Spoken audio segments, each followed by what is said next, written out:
திண்டிவனம் தாலுகா அலுவலக பின்கேட்டை பொதுமக்கள் பயன்பாட்டிற்கு திறக்க கோரிக்கை வட்டாட்சியரிடம் மனு.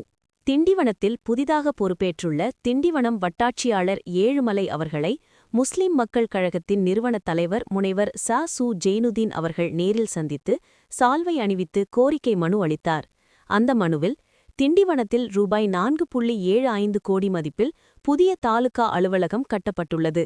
அலுவலகத்தின் முன்புறத்தில் பிரதான வாசல் மற்றும் பின்புறத்தில் இரும்பு கேட் அமைக்கப்பட்டுள்ளது. ஆனால் பின்புறத்தில் உள்ள இரும்பு கேட் கடந்த சுமார் 6 மாதங்களாக பூட்டப்பட்ட நிலையில் இருப்பதாக கூறப்பட்டுள்ளது. இதனால் வட்டாட்சியர் அலுவலகத்திற்கு வரும் பொதுமக்கள், குறிப்பாக வயதானவர்கள் மற்றும் மாற்றுத்திறனாளிகள் கடும் சிரமத்திற்கு உள்ளாகி வருகின்றனர். முன்புற நுழைவாயிலை பயன்படுத்தி வரவும் செல்லவும் அதிக நேரம் எடுத்துக்கொள்ளும் சூழல் நிலவுகிறது. எனவே பொதுமக்களின் வசதியை கருத்தில் கொண்டு பின்புற கேட்டை இருசக்கர வாகனங்கள் நுழையாத வகையில் தேவையான ஒழுங்குமுறை ஏற்பாடுகள் செய்து வயதானவர்கள் மற்றும் மாற்றுத்திறனாளிகள் எளிதாக பயன்படுத்தும் வகையில் திறந்து வைக்க நடவடிக்கை எடுக்குமாறு வட்டாட்சியரிடம் கோரிக்கை விடுக்கப்பட்டுள்ளது.